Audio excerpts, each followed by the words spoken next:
좋아요, 구독. 네, 안녕하세요. 정혜성 전문가입니다. 미국 시장이 3일 연속 올랐네요. 네, 6월 이제 미국 소비자 물가 지수, 이 CPI가 예상치를 좀 하회를 하면서 3대 지수 모두 인플레이션 둔화 기대감에 상승 마감했습니다. 특히 나스닥하고 S&P 500 지수의 경우에는 연중 최고치를 기록을 했고요. 이제 어젯밤 이제 9시 반에 발표된 이제 CPI 같은 경우에는 전년 동월 대비 예상치 3.1%를 하회한 3.0% 상승을 했습니다. 그리고 에너지나 이제 식품 가격들을 제외한 근원 CPI 같은 경우에는 예상치 5%보다 하회한 4.8% 상승을 했고요. 이게 또 내용을 들여다보면은 난방용 오일, 중고차, 항공료, 그리고 달걀 가격이 가장 크게 하락을 했습니다. 특히 이제 먹거리 인플레이션을 주도하던 이 달걀 가격이 7.9%나 하락한 점이 좀 반가운 소식이지 않나 이렇게 생각을 하고 있고요. 그리고 이제 CPI가 둔화를 하면서 금리 인상도 막바지에 달하지 않았느냐 이런 이야기가 계속해서 나와주고 있습니다.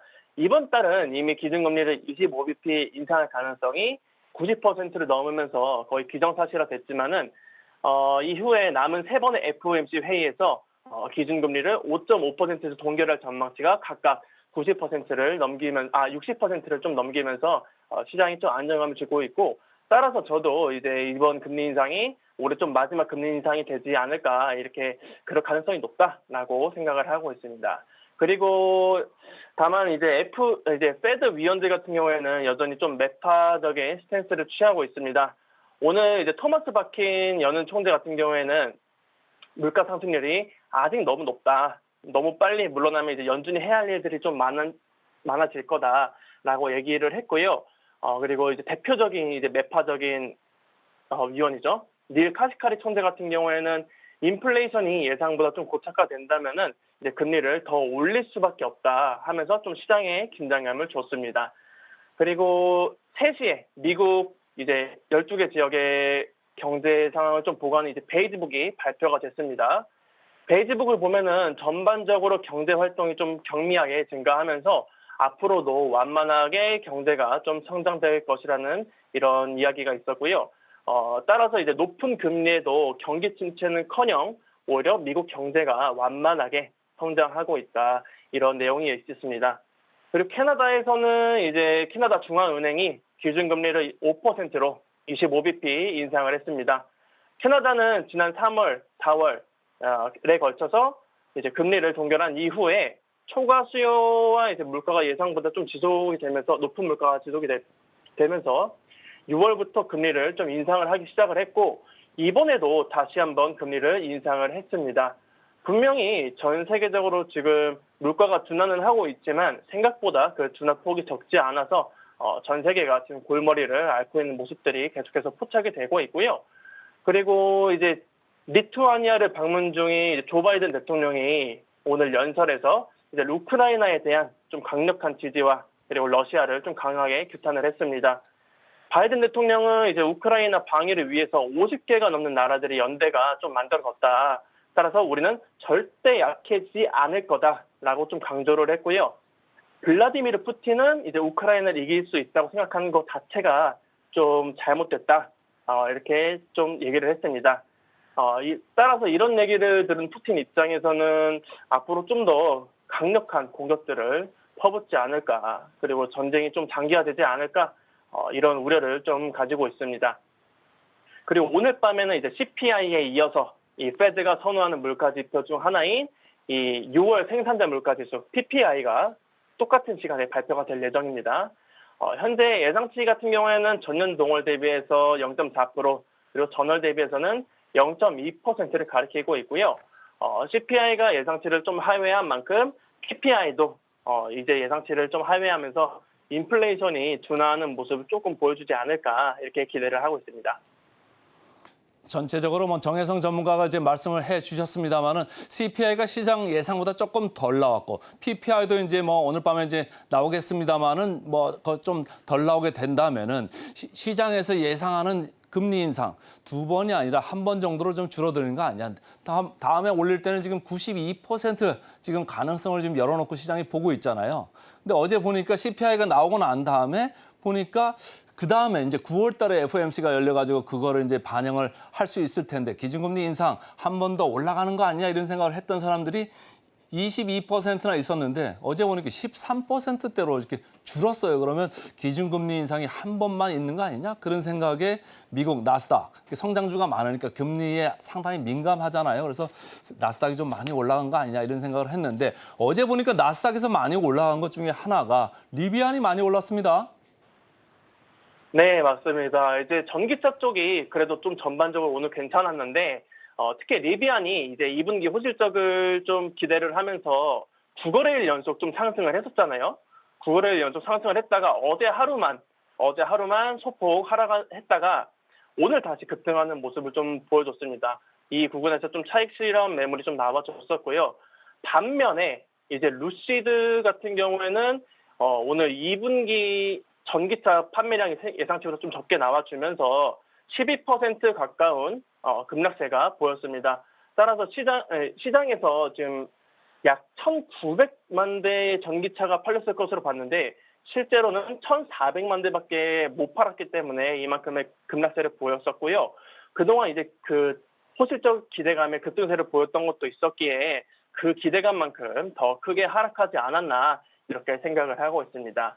자, 그리고 다음 종목으로는 이제 엔비디아가 오늘 3.5% 넘는 급등세를 보였습니다. 이제 일본 소프트뱅크 자회사 ARM이 오는 9월에 이제 IPO를 앞두고 있거든요. 이 과정에서 AI 관련주로 좀 흥행을 끌기 위해서 엔비디아의 투자 참여를 좀 적극적으로 유치 중이다. 이런 기사가 나왔습니다. 엔비디아 같은 경우에는 올해 AI 이슈의 주가가 거의 190% 이상 상승을 했고 반도체 기업 최초로 시총이 1조 달러를 돌파를 한 기업이기도 합니다. 이제 미국의 수출 규제나 이런 악재도 좀 존재하지만은 남은 하반기도 AI 열풍이 좀 계속 불면서 주가가 더 상승하지 않을까 이렇게 전망을 하고 있습니다. 자, 그리고 오늘 테슬라도 소폭 상승을 했는데 테슬라의 CEO 일론 머스크가 AI 시장에 발을 확실하게 들여놨습니다. 머스크는 이전에 AI가 핵보다 위험하다고 좀 주장을 했었던 적이 있었거든요. 다만 이제는 좀 입장을 바꾼 상황입니다. 이 xAI라는 기업을 설립을 좀 준비를 하면서 그동안 엔비디아의 GPU, 이 그래픽 처리 장치를 수천 개를 좀 확보를 하면서 경쟁력을 키웠고 앞으로는 이 생성형 AI 시장에서 마이크로소프트, 구글, 메타, 오픈 AI 등 이제 좀 주요 기업들과 경쟁을 벌이지 않을까 이렇게 생각을 하고 있습니다. 자, 그리고 메타도 지금 얘기가 계속 나와주고 있죠. 뱅크 오브 아메리카에서 오늘 메타의 2분기 실적이 좀 예상치를 상회할 것으로 전망을 했습니다. 그동안 AI 열풍이 좀 탄력을 받았던 점, 그리고 최근 출시한 이 SNS인 스레드가 가입자 수가 1억 명을 돌파를 했던 점, 그리고 지난해 11월부터 5월까지 세 차례에 걸쳐서 대규모 좀 구조조정을 하면서 비용을 감축한 점, 이런 점을 이유로 꼽았고요. 따라서 이 메타가 26일 날 호실적을 발표를 해준다면 이제 다른 주가들보다 좀 더 상승폭이 크지 않을까라는 전망이 계속되고 있습니다. 대형 IT들 중에서 가장 많이 올랐던 메타 그리고 엔비디아 이렇게 소식을 잘 들어봤는데 어제 보니까 말이죠. 금리가 이제 올라가는 사이클이 좀 멈추는 거 아니냐 이런 생각에 달러화 지수는 좀 내려갔고 달러화 지수가 내려가니까 유가가 좀 올라가잖아요. 유가가 올라가니까 또 항공주가 좀 내려가는 이런 쪽이 좀 있었고 유가 올라가니까 에너지주 좋았다는 점 마지막으로 이렇게 말씀을 드리고요. 자, 암호화폐 쪽으로 좀 넘어가 볼까요? 암호화폐 시장 어땠습니까? CPI가 좀 잘 나와주면서 비트코인도 좀 이제 급등세를 보이지 않을까 싶었는데 오히려 비트코인은 저항권을 뚫어주지 못하면서 좀 반짝 좀 튀기만 했을 뿐 좀 상승세가 더뎠다. 그리고 오히려 음봉까지 달아졌다 이렇게 보고 있습니다. 현재 박스권에서 물량이 좀 많이 쌓여 있어서 계속 매도세가 나오는 것 같고요. 그리고 지금 여전히 알트코인들을 보면은 하락하는 코인 수가 좀 더 우세한 모습 보여주고 있습니다. 비트코인과 마찬가지로 좀 급등하다가도 금방 다 윗꼬리를 다는 그런 모습들을 보여주고 있고요. 특히 어거코인 같은 경우에는 현재 30% 넘는 급락세를 보이고 있습니다. 이럴 때 투자자 여러분들은 저점 매수다 하고서 좀 달려드는 거는 금물이다. 지금은 좀 투자의 이런 점을 봤을 때 유의를 해야 되겠다라고 말씀을 드릴 수가 있겠습니다.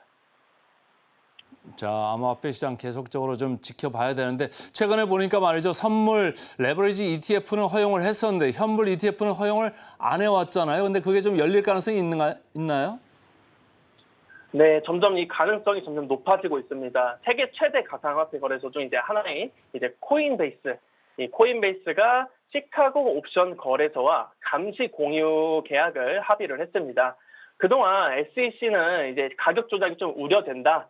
이런 이유로 비트코인 현물 ETF 신청을 계속 거절해 왔었거든요. 근데 이제 감시 장치가 좀 마련이 되면서 이제 그 불허할 명분이 좀 사라졌지 않았나 이렇게 생각을 하고 있습니다. 여기에다가 블랙록뿐만 아니라 피델리티 그리고 인베스코 이런 대형 운용사들이 비트코인 현물 ETF를 신청한 것도 안전성 측면에서 계속 부각을 받는 상황이고요. 따라서 연내에 이 SEC에서 좀 승인이 떨어지지 않을까, 비트코인 현물 ETF에 대해서 승인이 떨어지지 않을까 기대를 하고 있는 부분입니다.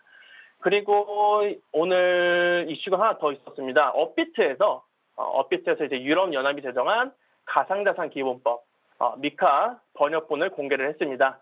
이 미카는 지난달 29일에 발효된 이제 세계 최초의 가상자산 기본법이고요. 투자자 보호를 위한 이제 금융상품, 그리고 금융 서비스에 적용되던 원칙을 가상자산에 좀 맞춰서 규제 체계를 수립한 법이라고 보시면 되겠습니다. 금융상품처럼 당연히 내부자 거래 안 되고요. 시장 조작 행위에 관해서도 절대 안 된다. 이런 내용들을 담고 있고, 해외에서 이런 투자자 보호 장치가 좀 잘 마련이 되면은 국내에서도 이런 규제가 잘 정립이 되면서 가상자산 시장이 변동성을 크게 가져가지 않고 좀 안정적인 모습을 보여주지 않을까 이런 생각을 같이 가지고 있습니다.